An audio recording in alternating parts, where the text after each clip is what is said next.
अस्सलाम वालेकुम। अस्सलाम वालेकुम। हेलो जी जी फरमाइए। ऑनलाइन किया था जोड़ के, अब वो फाइनली आ गया। अब आया तो मैं उसको ऑन करने की कोशिश कर रहा हूँ, वो ऑन ही नहीं हो रहा। सॉरी अब आपने मैंने क्या उसको रिपीट मैंने कीजिए एक प्लीज। ऑनलाइन प्लेटफॉर्म से मैंने लैपटॉप ऑर्डर किया था। जी जी। अब आगे वो ऑन नहीं हो रहा। अपॉन इन्वेस्टिगेटिंग मुझे पता चला कि भाई इसमें तो मदरबोर्ड ही नहीं है। इन्होंने इतना बड़ा मेरे साथ फ्रॉड कर दिया। मैंने फिर उनको कंप्लेन भी की, सब कुछ किया, लेकिन मसले का हल नहीं कर। अब मैं क्या कर सकता हूँ? बहुत बहुत शुक्रिया आपका। जी सुहेल मुझे बताइए, उन्होंने ये जो ऑनलाइन ऐप्स हैं इनसे जो खरीदे हुए प्रोडक्ट्स होते हैं अक्सर निकल आते हैं, ये फ्रॉड केसेस भी बन जाते हैं एट टाइम्स। तो उन्होंने जो लैपटॉप लिया उसमें मदरबोर्ड नहीं है, वो कह रहे हैं। तो असल में इसके अंदर भी अब थोड़ी सी ना कम्प्लेक्सिटी है।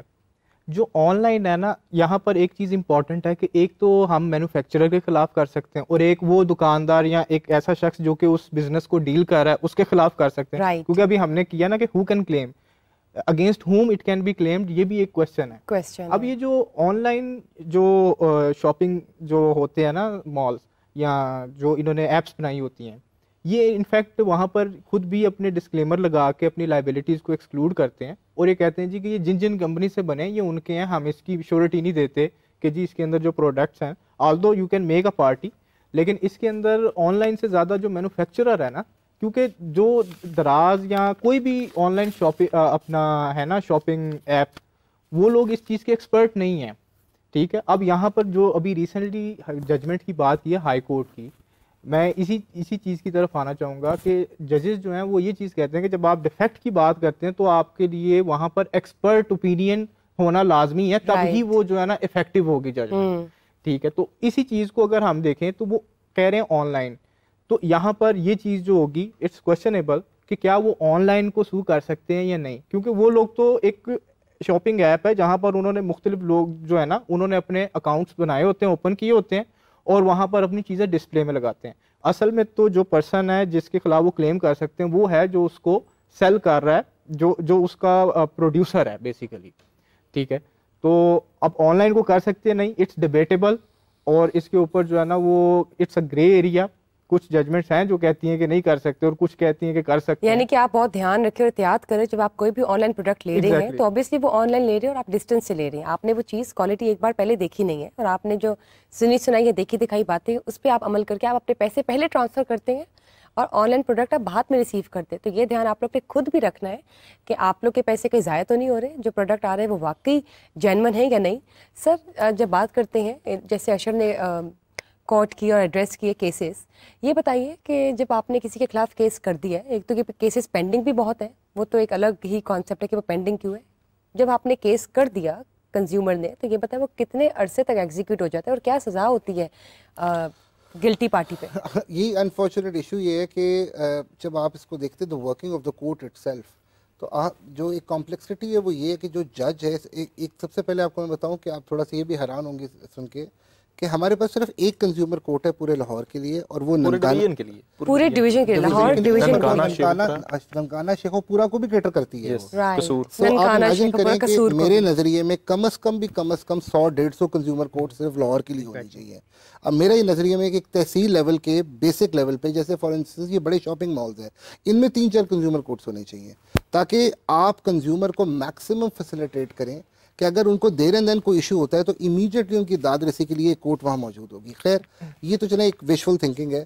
Coming in to the real world, जो आपका सवाल है उस कॉन्टेक्स्ट के अंदर जो जज साहब होते हैं इस कोर्ट को जो हेड करते हैं, उनका टाइटल है the presiding officer consumer court. Right. अब ये होते हैं एक सेशन जज के लेवल की शख्सियत, और सेशन जज का जो लेवल की हमारे जजेस होते हैं वो एक बहुत सीनियर जजेस होते हैं। राइट। वो एक डिस्ट्रिक्ट को हेड करते हुए, मतलब द बिगेस्ट डिस्ट्रिक्ट जज से वो ट्रांसफर होके आते हैं और वो आके एक छोटी सी कोर्ट के अंदर बैठ जाते हैं, कंज्यूमर कोर्ट। अनफॉर्चुनेटली बहुत कम जजेस हैं जो इसको एक पॉजिटिव जेस्चर लेते हैं और वो समझते हैं कि चलो जिधर भी लगे तो हम बेस्ट पॉसिबल सर्विस और उसको पैशनेटली फॉलो करें। राइट। ज़्यादातर जो है वो या तो वो ट्रांसफ़र हो जाते हैं इवेंचुअली, या फिर वो इतना इंटरेस्ट नहीं ले पाते और बहुत ज़्यादा इल्तवा का शिकार होते हैं केसेस। और एक छोटा सा केस जो इसको मतलब महीने 2 में ख़त्म हो जाना चाहिए मैक्सिमम, उसको सालों लग जाते हैं। मतलब ये महीने 2 महीने में आराम से खत्म हो सकता है, लेकिन जजेस ये 2 हेयरिंग्स पे खत्म हो सकता है, 2 उसको एग्जीक्यूट नहीं करते, 2 हेयरिंग्स पे खत्म हो 2 हेयरिंग्स पे खत्म हो सकता है कंज्यूमर कोर्ट में जो केस है। मैं इसमें एक छोटी सॉरी चीज ऐड कर दूं, इस लॉ की एक बहुत खासियत ये भी है कि अगर जजेस इंटरेस्ट लेके इसको फॉलो करें तो वो इसको एक मसालती, उनके पास ये भी किरदार है जो कि लॉ खुद जो लेट सेक्शन 28 से ऑनवर्ड्स हैं, जो ये कहते हैं कि सबसे पहले आप आउट ऑफ कोर्ट सेटलमेंट को तरजीह दें और पार्टीज को बुला के उनसे कोशिश करें कि भाई कोई मिडिल पाथ निकाल लो। ऑफ द रिकॉर्ड कॉम्पेंसेशन हो जाए। और ये जज की जिम्मेदारी है कि बिफोर के वो इसको एक ट्रायल में कन्वर्ट करें, एक लंबा केस चलाएं। अगर और जो जजेस जिन्होंने एफर्ट की, उन्होंने बहुत सारे केसेस इस तरह बड़ी जल्दी हल कर दिए। ये बहुत अच्छी बात आपने की है कि देखिए केसेस जब ट्रायल में चले जाए उससे पहले there is always an option, room for improvement, कि आप off the record, off the table compensation करें और इस चीज़ को एग्जीक्यूट कर लें। लेकिन अगर ये नहीं होती तो ऑब्वियसली जब ट्रायल्स की तरफ जाएगी तो हमारी दुआ यही होती है और जजेस को भी हम यही रिक्वेस्ट करेंगे कि प्लीज़ इसको एग्जीक्यूट करें। कंज्यूमर कोर्ट में जो कंज्यूमर एक्ट के केसेस है वो तो सिर्फ 2 हेयरिंग्स में खत्म हो सकते हैं, तो इस चीज़ को सीरियसली लिया जाए। आपकी तरफ भी आएंगे, उससे पहले मैं चाहूँगी कि हमें कॉलर ऐड करें। जी अस्सलाम वालेकुम, वेलकम टू वकील ऑनलाइन। वालेकुम अस्सलाम। जी फरमाइए। मैं अलीना बात कर रही हूँ। एक्चुअली मैं आपके साथ एक्सपीरियंस जी अलीना फरमाइए। जी मैं आपको बता रही हूँ कि मेरे साथ एक फ्रॉड हुआ था। मैंने ऑनलाइन प्लेटफॉर्म से एक मोबाइल फ़ोन ऑर्डर किया था 80,000 में, और जब मुझे वो रिसीव हुआ तो उसमें सिर्फ 4 शर्ट्स थी, वो भी पुरानी 80,000 में। और उसके बाद जिस पेज से मैंने ऑर्डर किया था वो पेज भी बंद हो गया, नंबर भी उनका बंद हो गया। तो इस तरह के फ्रॉड्स के ऊपर हम किस तरह से कंप्लेन करेंगे, किस तरह से हम अपनी जो एप्लीकेशन है वो दर्ज करवा सकते हैं? बहुत शुक्रिया आपका। कंज्यूमर कोर्ट से ज्यादा ना ये क्रिमिनल मैटर है, ये तो क्योंकि उन्होंने खुद भी बोल दिया फ्रॉड की है, तो ये साइबर क्राइम का मैटर है। yes. और इसके अंदर और उनको आई भी शर्ट्स है, FIA अब तो नई अथॉरिटी भी बन गई है, तो उसके पास जो है ना इन्हें कंप्लेंट फाइल करनी पड़ेगी। और ये जो है ना it's more of a cyber crime and then it comes under the tag of fraud. point I would also like to add, जी सर, मैं जो अभी आपने क्वेश्चन किया था ना, एज पर लॉ जो है ना कंज्यूमर कोर्ट को 6 माह के अंदर अंदर केस जो है ना वो डिस्पोज ऑफ करना है। और दूसरी बात जो आपने पेनल्टी की है ना, तो सेक्शन 32 जो है ना वो बताता है कि 2 साल का जो है ना वो तक सजा दी जा सकती है और 100,000 जो है ना वो फाइन किया जा सकता है मैन्युफैक्चरर को, अगर वो कंज्यूमर प्रोटेक्शन एक्ट 2005 की जो रेलेवेंट पार्ट 3 में जो लिखी हुई है ना मैन्युफैक्चरर की ड्यूटीज एंड रिस्पॉन्सिबिलिटीज, और इसी तरह पार्ट 5 में अनफेयर प्रैक्टिसेस, अगर वो उन प्रोविजंस को कंप्लाई विद नहीं करता। ये आपने 2 साल तक की सजा बताई है, राइट? जी, और 1 लाख तक का जुर्माना। 1 लाख। तो यानी कि नाजरीन ये आप सुन लें कि अगर कोई आपके साथ इस तरह प्रोडक्ट से रिलेटेड डिसएग्रीमेंट अगर होता है और कोई चीज़ फेयर बेसिस पे नहीं निकलती, जो देने वाला है द अदर पार्टी जो गिल्टी बनती है, जो इनोसेंट नहीं है, उसको 2 साल की कैद सजा भी हो सकती है, 1 लाख जुर्माना भी हो सकता है। तो जो सुन रहे हैं और जो एक्चुअली इन चीज़ों को रोज करते हैं, फ्रॉड कर लिया या एग्रीमेंट के मुताबिक जेन्युइन चीज़ नहीं थी, तो आपके ऊपर 1 लाख का जुर्माना और 2 साल की कैद सजा हो सकती है। तो प्लीज़ इस चीज़ से बचिए।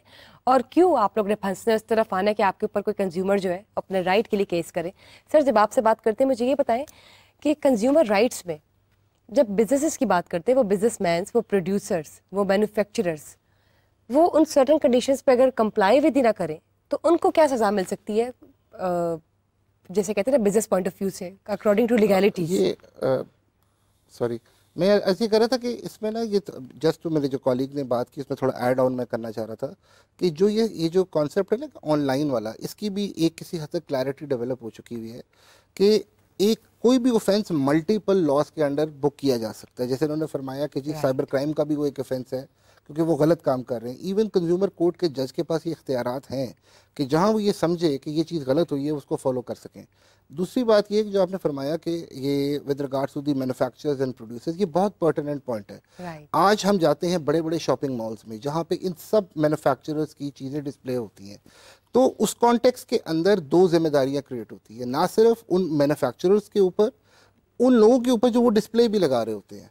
और कंज्यूमर लॉ की स्पेसिफिक जो फोकस है वो है ही इस कॉन्टेक्स्ट के अंदर कि आप जिस तरह मेरे कॉलीग ने इसकी डेफिनेशन पढ़ के आपको सुनाई कि एक सारिफ कौन है, सारिफ एक आम आदमी है, बिल्कुल हम हैं, आप हैं, जो कि कोई लीगल, मतलब हम तो खैर लॉयर्स हैं, पर एक आम आदमी जो राह चलता हुआ है वो उसको कानून की नहीं समझ है।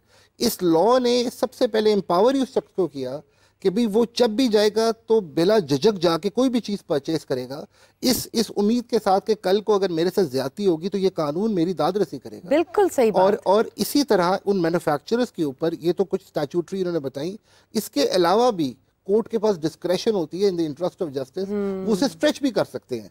और ऐसे एग्जांपल्स हमारे सामने आए जहां पे एग्जाम्पलरी पनिशमेंट भी मिली है। आप एग्जांपल दे, कोई बताएं, बल्कि मिसाल है फॉर इंस्टेंस सबसे बड़ी, जिस तरह इन्होंने ये बात की है, मैंने ये देखा है कि कई व्हीकल्स हैं, व्हीकल लोग जो परचेज करते हैं, वक्त के साथ कई व्हीकल हैं उनकी प्राइसेस बहुत बढ़ चुकी होती हैं, राइट। लेकिन यहाँ तक भी कहा गया कि जी vehicle replace, even used vehicle के ऊपर इवेंचुअली अगर डैमेज प्रूव हो गया तो डैमेज प्रूव हो गया in the court of law, तो वो उनको ना सिर्फ वो रिप्लेस करके देनी पड़ेगी, उनको जुर्माना भी अलग पड़ेगा। इसी तरह मैंने एक खुद केस किया था, एक मनी सेंटर था जिन्होंने एक आम आदमी के पैसे किसी नाइजीरियन को दे दिया बाहर, और बड़े आराम से वो अपनी लायबिलिटी को साइडलाइन करके बैठ गए। तो ना सिर्फ वो यूरोज उनको रिकवर हुए, यहाँ जुर्माने भी पड़े अच्छे खासे उनको, और वो एग्जाम्पलरी केस बना कि आज के बाद से किसी को आप इस तरह बेवकूफ़ नहीं बना सकते। ये बिल्कुल अच्छी बात है। और इसमें मैं ऐड करूंगा कि उस ट्रांजैक्शन के लिए जो पैसे भेजे गए, वो एक साहब का बेटा वो travelling from Europe from one country to another country, उसके कई पैसे, कई यूरो थाउजेंड्स में लगे, वो भी रिकवर करवा के दिए गए। That's amazing. मतलब it's a perfect example to actually aware the audience, to aware all our नाज़रीन्स, सार्फिन, कि देखें इतने जो केसेस हैं जो हम आपके साथ एग्जांपल्स शेयर करें वो आपकी भलाई के लिए, ताकि आप अवेयर हो कि अच्छा अगर ये इशू हुआ है मेरे साथ, और यकीन जाने we can vouch for that कि 80% अवाम के साथ कुछ ना कुछ फिलहाल चल रहा होगा। आप इस फेज़ में ज़रूर हो कि जिससे हमारे कॉलर्स हमारे साथ अपना गिला शेयर करें और पूछ भी रहे हैं कि हम क्या तरीका है जो वापस क्लेम कर सके अपने प्रोडक्ट के ऊपर हुआ हुआ नुकसान। तो प्लीज़ आंखें खोलें, और कोई भी प्रोडक्ट आप ले रहे हैं, अपनी ज़िंदगी में इस्तेमाल कर रहे हैं, तो उसको अच्छी तरह देखें, और अगर आपकी वो शराइत के मुताबिक नहीं उतरता, टर्म्स एंड कंडीशंस के मुताबिक वो नहीं उतरता, आप क्लेम कर सकते हैं। कंज्यूमर कोर्ट्स काम कर रही है, कंज्यूमर राइट्स हैं आपके, आप एक अच्छा सा लॉयर लें। अगर आप लॉयर नहीं लेना चाहते तो कोई बात नहीं, आप खुद भी जा सकते हैं। तो प्लीज़, और फ़ोन घुमाइए और हमें बताइए अगर कोई भी ऐसा मसला चल रहा है। हम यहाँ बैठे हैं आपके मसाइल का हल निकालने, वकील ऑनलाइन के प्लेटफॉर्म में,